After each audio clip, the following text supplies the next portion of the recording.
Merci Eleonore. Voilà donc ce que l'on pouvait dire ce soir sur la votation de l'Assemblée générale pour la résolution 21002. Je le disais donc en titre, aujourd'hui a eu lieu le vote de confiance ainsi que le premier conseil des ministres de l'équipe de coalition formée en fin de semaine dernière.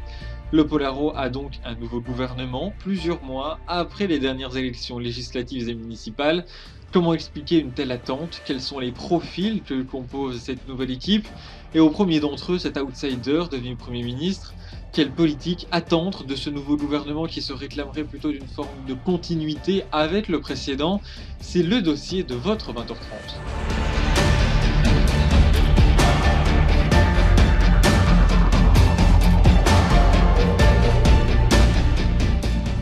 Un gouvernement resserré et en très grande partie renouvelé donc. Nous allons refaire le tableau de l'essentiel de ce qu'il y a à savoir avec déjà donc sa formation qui aura nécessité des semaines de négociations et finalement l'alliance des 3 partis de gauche. Jusque-là, on était habitué d'une certaine manière à ce qu'il n'y ait pas autant d'attentes avec un parti largement en tête, faisant son équipe lui-même au bout généralement d'une dizaine de jours.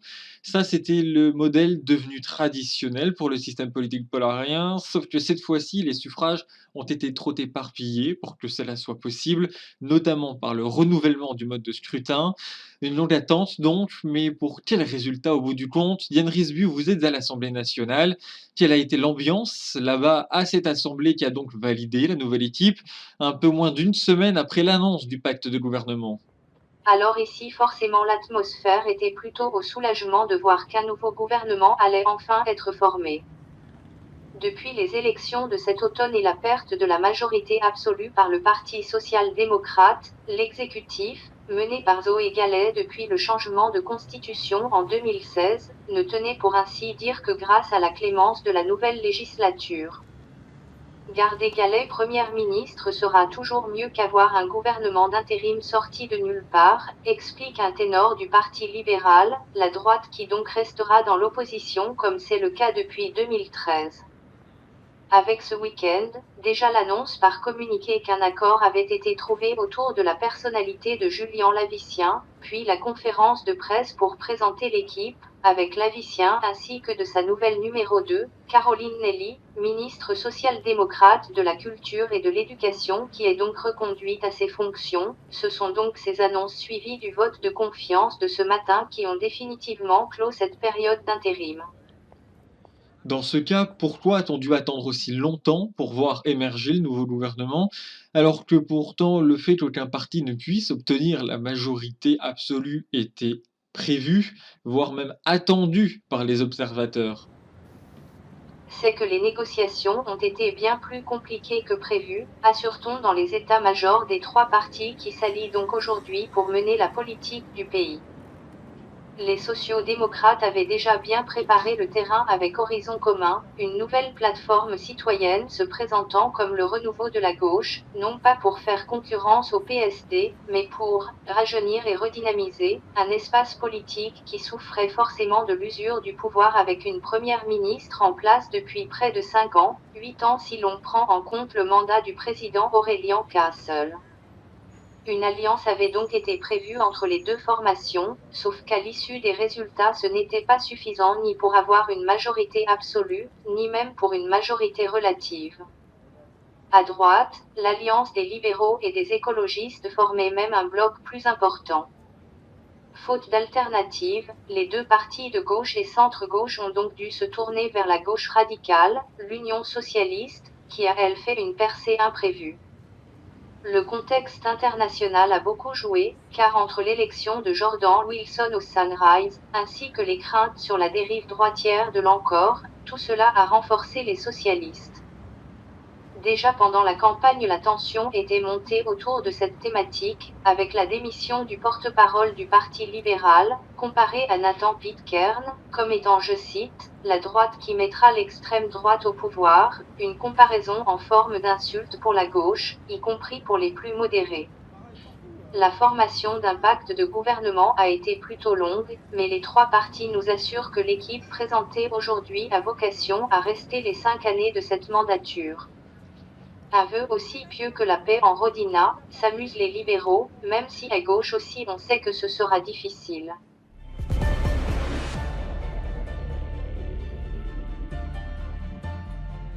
Merci Diane pour ce premier éclairage. On reviendra vers vous dans quelques instants pour parler du programme de ce gouvernement lavicien.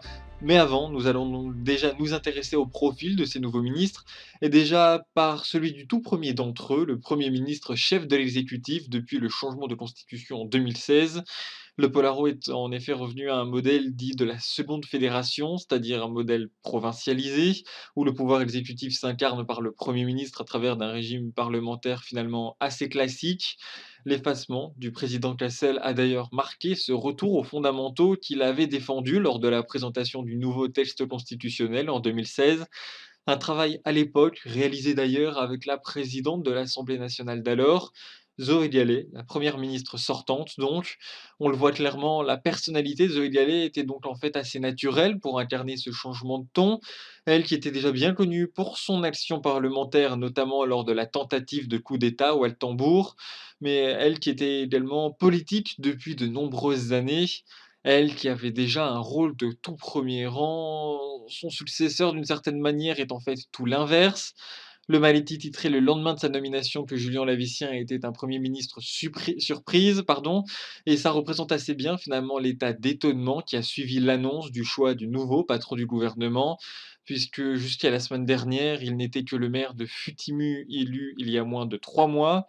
Forcément, le symbole était très fort puisque déjà, Futimu est la quatrième ville du pays, et cette quatrième ville, donc elle allait donc être dirigée par quelqu'un qui n'avait jamais fait de politique auparavant, mais surtout parce que le premier édile porte le même nom en tout cas que le principal monument de la ville, classé désormais au patrimoine mondial et multi-récompensé des GCA, le château lavicien qui fait partie intégrante de l'âme de Futimu. Il s'agissait à l'époque pour Horizon commun, le parti dont il a porté la candidature, d'avoir une figure visible et populaire avec un homme charismatique, et il ne s'en cachait pas non plus, élu en grande partie pour la seule notoriété de son nom. Un procédant assez peu courant ici, même si à noter que l'autre cas récent de l'élection d'une personnalité, principalement pour son nom de famille finalement, a eu lieu lors de la précédente élection législative en 2015 dans cette même région du Sun-Parade, dans la région sud de cette même ville de Futimu. Il y a 5 ans, c'était la fille du recordman du maillot orange au Tour du Polaro, Snor Keberg, qui avait été élue. Julia Keberg donc, qui depuis s'est fait un nom, déjà ministre de l'économie ensuite, puis à l'OCGC qu'elle préside toujours actuellement, dans lequel Julien Lavicien, c'était encore plus d'une certaine manière la figure de l'héritier, puisque ses grands-parents avaient déjà été impliqués dans la politique locale. Il faut quand même marquer, que cette tradition familiale malgré tout semblait s'être arrêtée avec ses parents, eux qui avaient quitté la ville en quête de tranquillité. Le nouveau Premier ministre est d'ailleurs né à Prismery en 1980, et il n'a de fait quitté le territoire d'outre-mer que pour continuer ses études dans la métropole. En 1999, il avait en effet intégré l'université Palester les Galaxes pour passer une formation en économie culturelle, avant de rejoindre justement le ministère de la Culture et finalement la direction du prestigieux musée de la capitale, le musée Rothenberg. Aujourd'hui, il retourne donc à Rothenberg, mais au palais cette fois-ci, siège du gouvernement polarien. Cette figure inexpérimentée, qui se décrivait lui-même comme désintéressé de la politique nationale, aurait d'ailleurs justement été choisi pour son retrait. Des responsables des 3 partis de la coalition ont confirmé que sa figure aurait permis d'apaiser les querelles d'ego en choisissant un arbitre finalement assez neutre.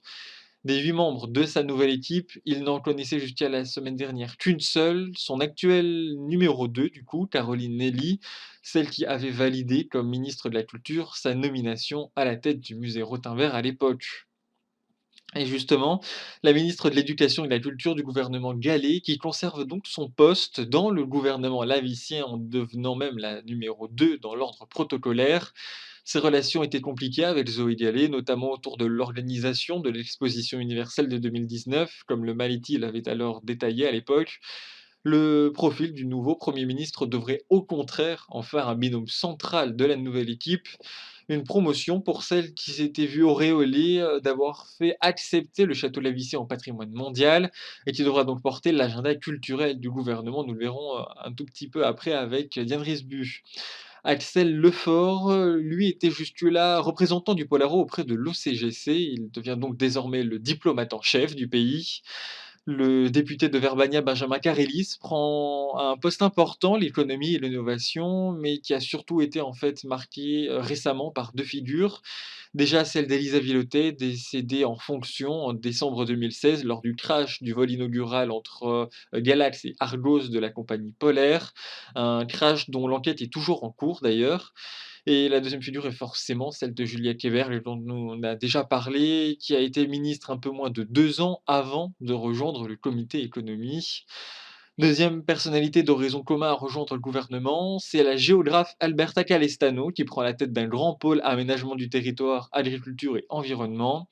La spécialiste des questions urbaines et jusque-là professeure à l'université Palesterne devra notamment redresser la balance agricole polarienne, fortement déficitaire d'après Tempérance. Deux figures de l'Union socialiste ensuite prennent les ministères des Affaires sociales, Travail, Santé, ainsi que le ministère de l'Intérieur, avec donc respectivement la députée des Polariens de la Filicie du Nord, notamment ceux d'encore Frederica Murasacchino et Gaël Venlige. Troisième personnalité d'HC, Marc Rubin, qui s'occupera donc lui de la justice et des libertés. Enfin, l'indéboulonnable Chris Waldheim continue comme ministre de la Défense, dont il est à l'origine d'ailleurs d'une nouvelle doctrine de renouveau des forces armées et particulièrement celle du cyberespace. C'est le second ministre à conserver son portefeuille, un poste qu'il occupe d'ailleurs depuis près de 7 ans maintenant, au sein de 4 gouvernements successifs. C'est dire à quel point il a su se faire incontournable dans son domaine. Voici donc l'équipe au complet de ce gouvernement lavicien, 4 hommes et 4 femmes, la moitié de sociaux-démocrates, dont 2 déjà présents dans le gouvernement galais, un quart de ministres socialistes et un quart de ministres d'horizon commun, sans oublier donc forcément le Premier ministre.